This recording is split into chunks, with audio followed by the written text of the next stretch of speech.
L'amour n'est pas un simple sentiment, c'est une vertu qui nous élève. 30 degrés estimés à Cotonou environ. Mesdames et messieurs, bonjour. Au menu, 14 février, c'est le jour de l'amour. Jour où chaque personne exprime ses sentiments d'une manière ou d'une autre. Mais dans la pratique, on assiste à une certaine déviance. La Saint-Valentin, une fête détournée de son sens. La réponse à cette interrogation dans ce journal. L'association 1000% crée un lien entre la santé et l'amour. Elle a dans ce sens procédé à l'inauguration de ce qu'elle appelle le mur de l'amour à la faculté des sciences de la santé.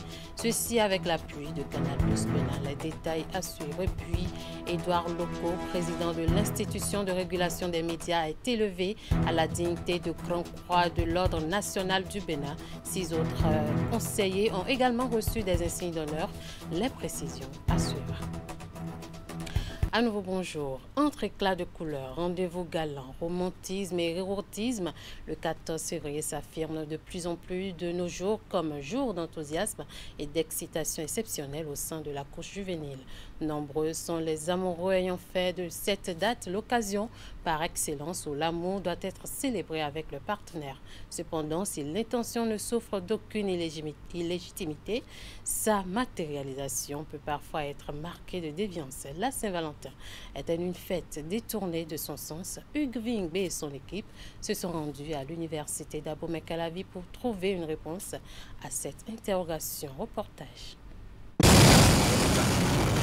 L'écarlate et le blanc, couleurs sacrées de la Saint-Valentin, revivent à nouveau sur les étals, signe incontestable que l'heure de la célébration de l'amour a encore une fois sonné. Mais pour les Béninois rencontrés ici, cette fête est vécue par les jeunes dans un dérèglement des mœurs. Il y a certains jeunes d'ailleurs qui fêtent avec une partenaire le même jour et quittent cette partenaire. Ils vont encore vers une autre partenaire pour toujours fêter la même fête. D'autres profitent de la Saint-Valentin pour pouvoir peut-être arnaquer, bon pas arnaquer, je vais plutôt dire dans le sens, mais de pouvoir soutirer ou de pouvoir faire un chantage à son conjoint ou à sa conjointe pour forcément mériter un cadeau. Et c'est pas mais ça il chame me dit boire des comme des blo avec c'est ça écouta monter donc il côté mi pesa bo e mi boni a je mi des blo non non wa na fino tanti quoi ka be jongi me papa tanti quoi ma doko no so musi bota bana be e no ka bibia.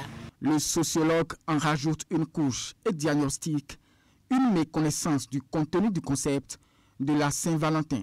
Quand on parle de la Saint-Valentin aujourd'hui, telle que la dimension que la jeunesse donne à la Saint-Valentin, ce n'est pas ça. Comment pouvez-vous imaginer un instant que un jeune garçon qui a une petite amie, qui aujourd'hui, on parle de Saint-Valentin, et à cause d'un bien que le jeune n'a pas donné à sa petite amie, la petite amie dit, on va se séparer. Or, on se voit régulièrement, je donnais quelque chose à ma petite amie. Je faisais ce que je devais faire. Ça veut dire quoi? Ça veut dire qu'on n'a pas compris véritablement l'essence même du mot amour et l'essence même de la fête de la Saint-Valentin. Mais alors, comment et qui peut célébrer cette fête universelle?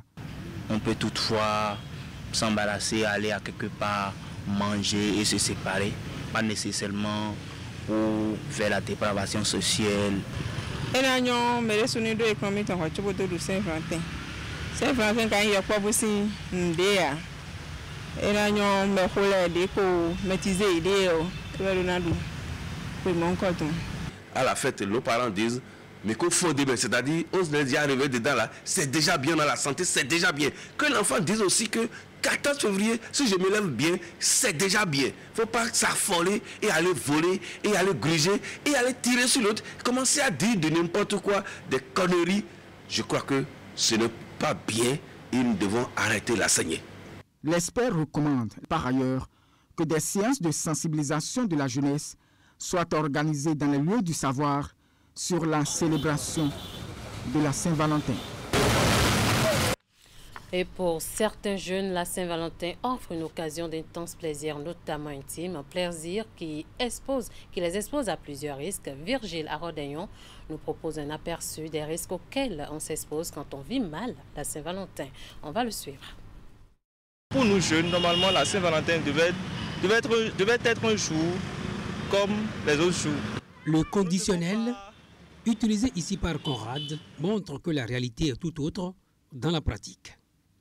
En dehors du fait qu'elle est célébrée le 14 février de chaque année, ce qui lui confère d'ailleurs son caractère spécial, la Saint-Valentin est de nos jours de plus en plus détournée de son sens originel. La célébration de l'amour et de l'affection en faveur d'un ami, d'un frère ou de membres de sa famille. Lorsqu'on dit la Saint-Valentin, elle exprime beaucoup de choses, mais les jeunes pensent que c'est une fête de débauche, une fête où on ne réfléchit pas. Et les jeunes se lancent très souvent à des jeux, je vais dire à des jeux, et s'offrir à beaucoup de choses. Nos jeunes aujourd'hui pensent que s'il y a la Saint-Valentin, c'est le sexe. Non. D'abord, c'est l'amour. L'amour, terme autour duquel s'anime la controverse liée à la signification de la Saint-Valentin. Aujourd'hui, cette fête peut être célébrée de différentes manières. Certains lui donnent une connotation sexuelle, en l'occurrence les jeunes, qui, en se lâchant le temps d'une soirée, peuvent s'exposer à d'énormes risques. La plupart de nos adolescents ne comprennent pas le vrai sens de l'amour. C'est comme quelqu'un qui a suivi ses camarades pour aller à la plage. Il voit ses camarades nager. Et ça lui plaît, il dit ah mais c'est bon, il sait nager, moi-même je vais essayer. Oh, il n'a jamais appris à le faire. Donc il faut apprendre à aimer. Et apprendre à aimer nécessite de temps, de disponibilité, de sacrifice, nécessite de soumission. À chaque édition de la Saint-Valentin naissent souvent des relations amoureuses sans aucune fondation solide. Des relations sans lendemain, nées d'une impréparation totale, engendrant du coup des divorces et des déceptions au sein des jeunes couples. S'il y a quelque chose à leur demander, c'est de pouvoir aller à l'école des grands ou à l'école des sages pour apprendre à connaître et à vivre effectivement ce que c'est que l'amour afin de pouvoir mener les pas qui s'imposent. Il n'est donc pas important d'aller au-delà de ces moyens. Exiger des présents et des dons, notamment en ce qui concerne les jeunes filles, pour être en retour obligé de faire quelque chose contre son gré et par conséquent briser ses rêves d'avenir. Cependant, quel est le vrai sens du mot amour? À l'occasion de cette célébration, la thérapeute relationnelle Sira Padonouseke apporte quelques explications. On l'écoute au micro de Oulia Sanoussi et Jocelyn Barriga. Parvenir à définir l'amour, c'est parvenir à expliquer tout le mystère autour de Dieu et tout le mystère autour de la vie. Mais en ma qualité de thérapeute, d'accompagnatrice, d'amoureuse de l'amour, je peux dire au-delà de toutes les définitions qu'on peut donner à l'amour, moi je dirais que l'amour est un don de soi. L'amour est une puissance, l'amour est une connexion qui relie les êtres, c'est-à-dire de l'aimer à l'aimant, l'amour romantique, l'amour maternel entre la fille, sa mère, le garçon, sa maman, l'amour entre les frères et sœurs. Bref, c'est une énergie qui circule, qui cherche à faire transporter, qui cherche à faire élever, qui cherche à faire épanouir. L'amour cherche le bien, le bon et le beau. Il faut dire déjà que quand on suit bien l'histoire de Saint-Valentin, en tout cas plusieurs histoires autour de cette fête, on retient une seule chose, c'est un moment qui est retenu pour célébrer l'amour, pour magnifier l'être aimé. Et donc de la fête païenne où on fêtait la débauche à la fête de l'amour, je pense quand même que pour ce que nous faisons chaque jour, notre manière de manifester notre tendresse à telle ou telle personne, une fois qu'une date est retenue, je pense qu'on peut faire encore beaucoup d'autres choses, à savoir l'échange de cadeaux, des marques d'attention, de tendresse, de bienfaisance et de bienveillance. En tant que thérapeute relationnelle, et en tant qu'amoureuse de l'amour, je le précise bien, je voudrais d'abord nous inviter à cultiver l'amour pour nous-mêmes. D'accord, le cœur qui bat en nous, c'est Dieu vivant en nous. Et donc, être bienveillant envers soi-même, c'est chercher à devenir bienveillant envers les autres. Et l'amour peut se manifester par plusieurs manières. Ce n'est pas seulement l'échange de cadeaux. Le simple fait de dire « je t'appelle pour te dire bonjour ». Le simple fait de t'excuser quand tu sens que tu es en faute. Le simple fait de penser à l'autre sans rien attendre en retour. Le simple fait de te donner, de te sacrifier pour l'autre, c'est déjà la manifestation, la grande manifestation de l'amour. Et donc, cherchons à nous connaître, à nous donner de l'amour, à être bienveillants vis-à-vis de nous-mêmes avant de chercher à aller vers les autres. Parce que l'amour, c'est la chose la plus belle au monde. Et vous savez, c'est une denrée qui ne deviendra jamais rare parce que tant que tu vas chercher à la donner, ça s'amplifie de ton côté. C'est ça l'amour. On parle à présent de l'inauguration du mur de l'amour. C'est une œuvre de l'association 1000% pour créer un lien entre la santé et l'amour. Il s'agit de sensibiliser les jeunes sur l'importance du don de sang et l'électrophorèse. La cérémonie d'inauguration s'est faite ce jeudi 13 février 2025 à la faculté des sciences de la santé FSS. Ceci en présence du partenaire principal Canal Plus Bénin. Florence Bossa et l'histoire de quoi. L'association 1000% célèbre autrement la Saint-Valentin à travers cette fresque murale dénommée le mur de l'amour érigé à la faculté des sciences de santé FSS. Elle sensibilise la jeunesse béninoise sur la drépanocytose. C'est beau de s'aimer, mais ça ne sert à rien de s'aimer si derrière nous voulons avoir des enfants malades. Avec une hauteur d'environ 80 mètres carrés et un fond peint en rouge, le mur montre les unions conseillées et déconseillées afin de limiter l'expansion de la maladie. Ce mur que nous inaugurons est bien plus qu'une simple structure. Il incarne notre espoir, notre vision et notre engagement vers l'avenir. Ce mur a un signal fort, celui d'une aube nouvelle pour une jeunesse pleinement consciente de son rôle dans la préservation de la vie des générations futures. Le message que nous essayons de véhiculer par cette campagne que nous organisons, c'est déjà montrer aux jeunes que oui, c'est possible. C'est possible de réaliser des œuvres, c'est possible de rêver grand, c'est possible d'avoir des œuvres qui impactent.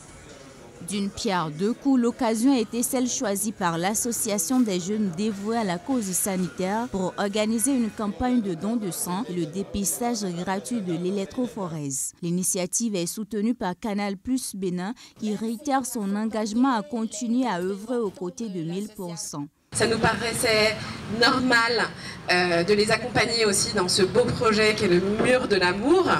Et quelle meilleure date que le 13 février, veille de la Saint-Valentin, pour inaugurer cette belle fresque de 80 mètres carrés. On espère qu'il aura un impact, qu'à chaque fois que des jeunes se tendant la main, amoureux, vont passer devant ce mur, avant de s'engager. Mettre en place des solutions pérennes aux différents challenges des systèmes sanitaires liés au sang et créer une nouvelle génération de donneurs fidèles et réguliers au don de sang sont les principaux objectifs de l'association 1000%. On change de registre à présent sous le parrainage du FAGAS, Fonds africain de garantie et de coopération économique. Le club des dirigeants des banques et établissements de crédit d'Afrique tiennent leur journée annuelle à Cotonou. Les travaux sont axés sur la transformation digitale, résilience et durabilité des banques africaines face aux défis de la décennie 2025-2035. Plusieurs panels sont également prévus durant les 3 jours que vont durer la rencontre, nous disent Teddy Goudalo et Rachidi Souvero.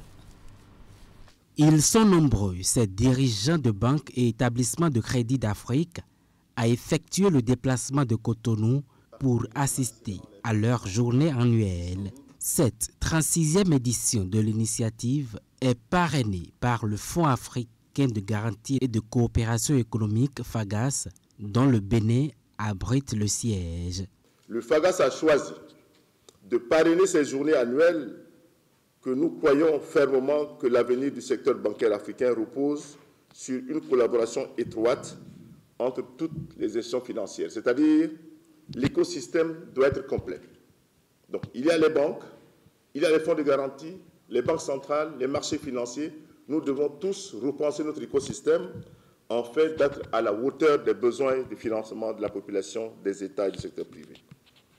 Partager les meilleures pratiques en matière d'innovation technologique, identifier des solutions concrètes pour renforcer la résilience financière et surtout définir ensemble une vision commune pour un secteur bancaire inclusif et durable. 3 jours durant, les échanges vont se focaliser sur une thématique assez édifiante. Naviguer vers l'avenir, la transformation digitale, résilience et durabilité face aux défis de la décennie 2025-2035. Au-delà de la conférence inaugurale qui aborde les opportunités et défis du secteur bancaire africain à l'horizon 2035. Bien d'autres panels vont meubler ces assises. Nous sommes au cœur de cette problématique générale qui est en fait transsectorielle puisqu'elle touche tous les opérateurs économiques et transcontinentale avec un impact différencié selon les géographies. Nous estimons que la connaissance, la recherche, la production scientifique sont clés dans tout processus d'évolution et que la réflexion précède et nourrit l'action. La tenue de ces journées a l'ambition d'y répondre. Au Bénin, nous avons mis en place plusieurs initiatives visant à moderniser le secteur financier. Nous avons, notamment l'année dernière, mis en place une stratégie nationale d'inclusion financière pour permettre donc l'accélération du système financier et aussi accroître son inclusivité. C'est l'une des grandes faiblesses de notre économie. Nous l'avons identifié et nous allons l'attaquer comme nous avons attaqué d'autres problèmes plus structurels. Déjà à la deuxième journée des discussions, le rapport des recommandations et les perspectives seront présentés. Les travaux prendront rigoureusement fin le samedi 15 février 2025 avec la visite de la cité historique de Ouida. Bonne nouvelle pour les écoliers de Semekpodji. Plusieurs écoles bénéficieront dans les toutes prochaines semaines de 24 salles de classe. C'est l'œuvre du conseil communal dirigé par Jonas Benameto qui s'évertue à offrir de meilleures conditions d'apprentissage aux écoliers de sa commune. Voici le point de la cérémonie de remise de sites aux entreprises en charge des travaux. Offrir aux apprenants et enseignants de très bonnes conditions d'études. Le maire de Semekpodji en a fait un engagement et après un travail accru de mobilisation de ressources, le voilà sur le terrain pour la concrétisation.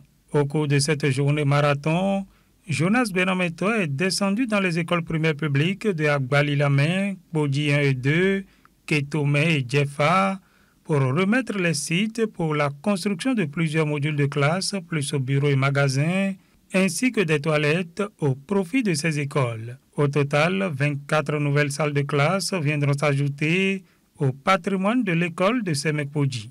Toutes ces salles de classe sont équipées. Donc ça veut dire que les apprenants et les enseignants de Semekpodji ont été honorés ce jour. La surprise, c'est que les problèmes d'électrification sont prévus dans le contrat. Donc il ne s'agira pas de salles non éclairées, ce sont des salles construites et qui sont dotées de l'énergie nécessaire pour que le travail puisse évoluer. La plus longue durée, c'est 15 mois. Sinon, nous avons plusieurs sites qui vont être livrés dans 3 mois. Et les entrepreneurs ont certifié l'engagement devant les populations. Dans les différentes écoles bénéficiaires, l'engagement du maire Jonas Benameto au profit de l'éducation de base a été salué. Vous voulez nous mettre dans de bonnes conditions, et nous, et les enseignants, et les apprenants. Donc, vraiment, soyez-en remerciés. Que le Tout-Puissant vous bénisse davantage pour que l'initiative soit encore élargie vers d'autres écoles. Pour le suivi rigoureux des travaux, le secrétariat exécutif de la mairie de Semekpodji promet veiller au grain.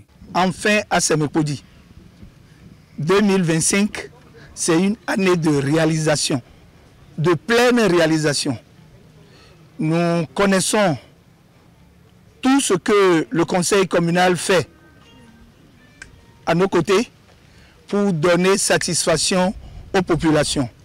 Aujourd'hui, l'occasion nous est donnée, monsieur le maire, de vous dire de faire confiance au secrétariat exécutif. Au-delà des sites remis pour la construction de modules de classe, Jonas Benameto a également remis 2 sites, notamment au niveau des carrefours Ekpe et Sekandji, pour l'aménagement de parcs de stationnement au profit des véhicules taxis. L'objectif étant d'éviter désormais les stationnements défectueux. Je l'annonçais en début d'édition, le président de la Haute Autorité de l'Audiovisuel et de la Communication, Édouard Loko, et 6 conseillers à la HAC ont été reçus ce jeudi 13 février dans l'Ordre national du Bénin. Cette distinction fait suite au décret numéro 2024-1373 du 21 novembre 2024, signé par le président de la République portant nomination et promotion à titre exceptionnel et civil. La cérémonie s'est déroulée au siège de la HAC, Jean Toinkbo et Jocelyn Barika. Ils sont 7, les membres de l'actuelle mandature de la Haute Autorité de l'Audiovisuel et de la Communication, à être reçus dans l'Ordre national du Bénin. Le président de la HAC, Édouard Loko, déjà grand officier de l'Ordre national depuis 2021, a été élevé à titre exceptionnel et civil à la dignité de Grand Croix de l'Ordre national.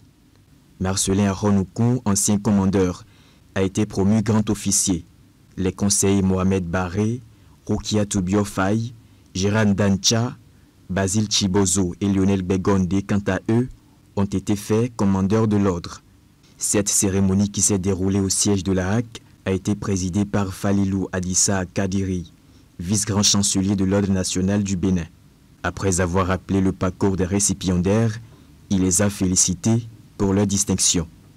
Votre dévouement à la cause de la nation, vos performances professionnelles, votre diligence à la tâche, votre sens élevé de la mission républicaine, ainsi que votre défense sans réserve des intérêts de notre peuple sous-tendent la décision du président de la République que vous témoignez la reconnaissance nationale en vous promouvant et en vous élevant dans l'ordre national.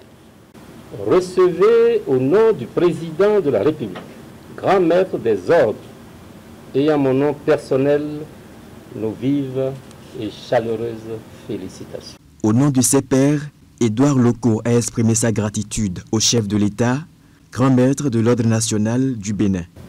Chez nous, à Porto Novo et dans ma langue d'adoption, on dit Akwemaho. Nous voilà, nous. Nous avons dépassé chevalier, nous avons dépassé officier. Nous voilà commandeur directement. Et moi-même qui viens de finir le tableau, c'est que nous reconnaissons, et les conseils aussi peuvent le faire, ils doivent même le faire, nous reconnaissons à sa juste valeur ce que c'est que cette décoration.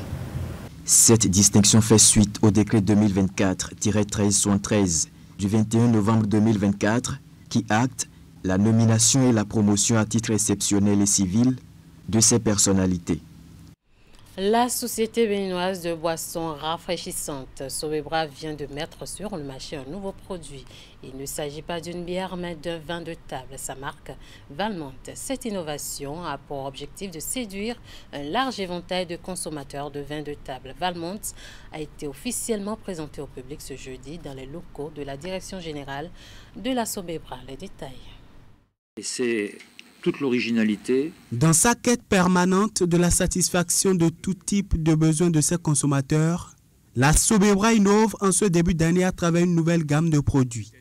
Après la mise sur le marché de 2 nouvelles bières l'année dernière, elle lance cette fois-ci son dernier né dans le segment de la consommation des vins de table. Valmont, un vin au goût équilibré et riche en tanins, pouvant être consommé seul ou accompagné de repas. C'est un vin de production espagnole, d'origine espagnole. Donc c'est un vin qui arrive dans des conteneurs, dans des flexibags, c'est-à-dire dans des poches plastiques. Et ensuite, il est transbordé dans des tanks chez nous, hein, des fûts en inox. Et ensuite, il est embouteillé sur nos lignes de production. C'est un vin d'origine espagnole, d'une coopérative espagnole. Vin équilibré, stable, de bonne qualité, un bon vin de table à consommer entre amis ou seul. Valmont est un vin rouge conditionné dans une bouteille brune de 50 centilitres, parfaitement adapté au bar et au maquis. Il contient un taux d'alcool de 11,5% et est accessible aux jeunes et aux adultes. Ce vin de table se démarque des autres disponibles sur le marché de par sa simplicité et surtout du fait qu'on le décapsule. La Sobebra existe depuis longtemps au Bénin. C'est une entreprise fiable. Vous êtes rassurés de la qualité de nos produits depuis toutes ces années. Donc, la différence fondamentale, c'est qu'on vous propose quelque chose de qualité et on vous propose un produit où vous connaissez qui le fabrique, qui l'embouteille, et s'il y a un souci, vers qui vous devez aller remonter l'information. C'est un produit sur lequel nous comptons et nous misons énormément. Nous avons investi sur ce produit et nous sommes, et nous l'espérons, très créatifs et innovateurs sur ce sujet. La Sobebra lance ainsi le vin Valmont dans ce segment de consommation des vins de table, avec des objectifs qualitatifs tels que la récupération des parts de marché sur cette catégorie et type de consommation. Dans cette optique, elle compte rendre disponible sa marque de vin dans les points de vente et marquée leader sur tout le marché. Voilà qui boucle ce 13h au Bénin. Merci de nous avoir suivis. Merci à toute l'équipe de rédaction, de réalisation et de diffusion. Bonne fête de l'amour à toutes et à tous.